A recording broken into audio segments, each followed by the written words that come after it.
We have some exciting things to talk about this morning as the Oppo Find N5, in this case my global variant, does have a brand new update. What's interesting is that we actually had another update about a week ago. Let me show you this screenshot over here in the Discord server posted by Alpha Burb. Much appreciated. This update was called V60P01. Apparently, what Oppo and OnePlus have been doing is occasionally pushing out these like smaller system updates. I may be wrong about this, but I think that these like smaller updates are basically like updating system apps, but they aren't a true like full system update. But today that is what we have, a true full system update. We have the changelog over on my website, shanecraig.tech. The version is 15.0.1402. The old version was 3.03. So this is, like I said, a true update.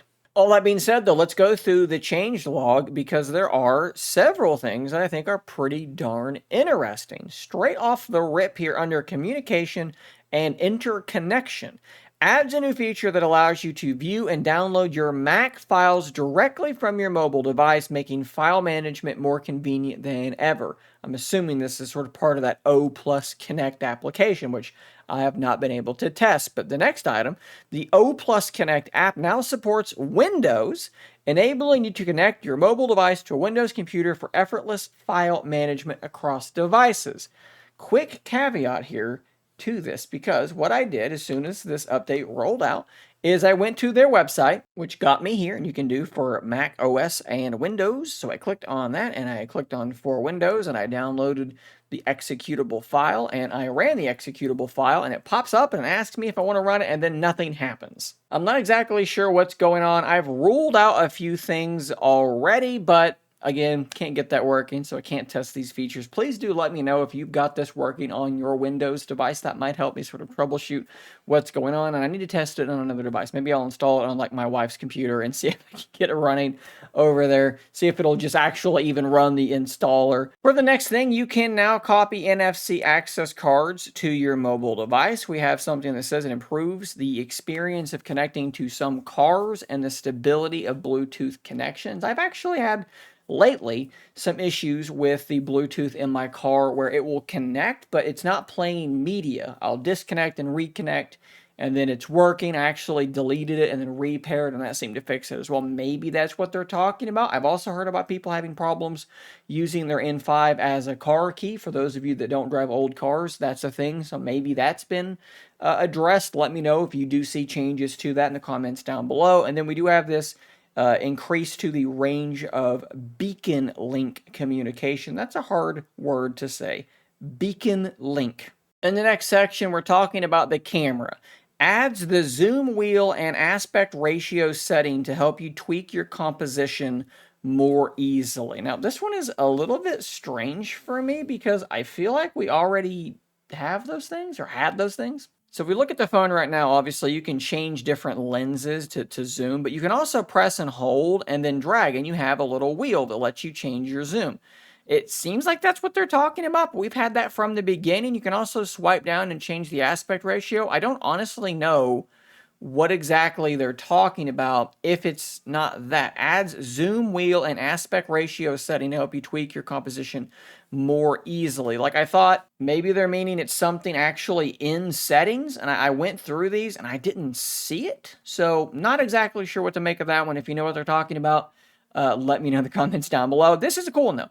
Adds depth fusion functionality to macro mode, creating photos with a clear foreground and background. If we go back to the camera once again, and this time let's just go to 1x and let's swipe down and go to macro shot. You'll see this changes you over to the 3x lens, and you'll now see at the top of the screen natural blur and full clarity. There is a little bit of a description here that I'll show you on the screen, but I can also just show you exactly what these two are going to look like. So by default, you're going to get something that looks like this. Pay attention to the blur in the background, sort of the natural bokeh behind what is in focus. And if I go to the next shot, this is with that full clarity turned on. Things are just more in focus. The depth of field is less shallow, so you have more of the shot actually in focus. Personally, I like the natural blur, but that's going to be up to you, and you can choose now. This next one is another one that I don't really know what they mean. Adds telephoto support for landscapes and moon photos with clear details of both the landscape and the moon.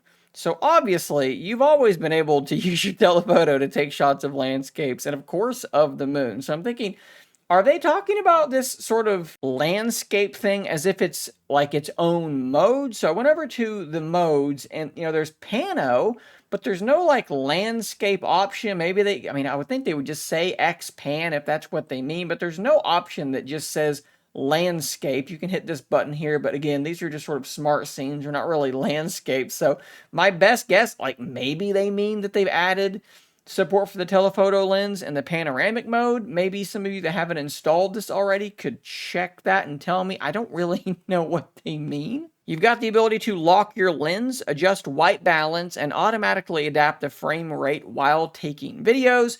You now have greater control in stylizing photos taken in master mode, allowing you to enhance your photos further on top of existing filters to suit your preference. We have improvements to the exposure and color performance of some scenes, bringing a better and more stable shooting experience, and then improvements to camera performance and stability.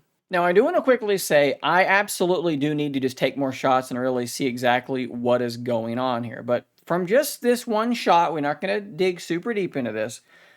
I think that they maybe have adjusted some of the things about this camera that bothered me. They have a really strong tendency to like just take shadows and destroy them, just brighten them up to the point that there are just no shadows.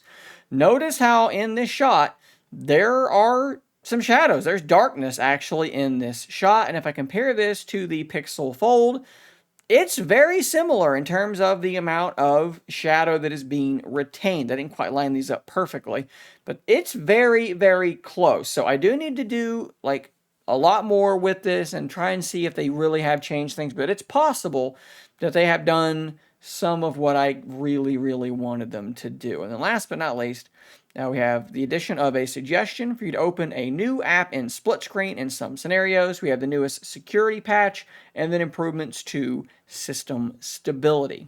Overall, this seems like a pretty darn solid little update for the Oppo Find N5. And if I can figure out how to install the O Plus Connect app, it might be a pretty big, like, game-changing update for this device. I just got to figure out how to get the application to install. And once I do, I'll bring you guys a dedicated video on that. Again, like I said, I do want feedback in the comments down below for anything that I just didn't fully understand. Sometimes with these changelogs, going from Chinese to English, things get a little bit weird and vague and interpretive, and we got to figure out exactly what they mean. So if you can help me with any of that, drop a comment. It will help everyone at that point. If you want to help support the channel more directly, click that join button down below and you're going to get, in exchange for $2 a month, early access to some video content, and that could be maybe worth it to you. I don't know, but it would definitely be helpful to me. Thanks for watching. I'll see you on the next one, and until next time, stay nerdy, my friends.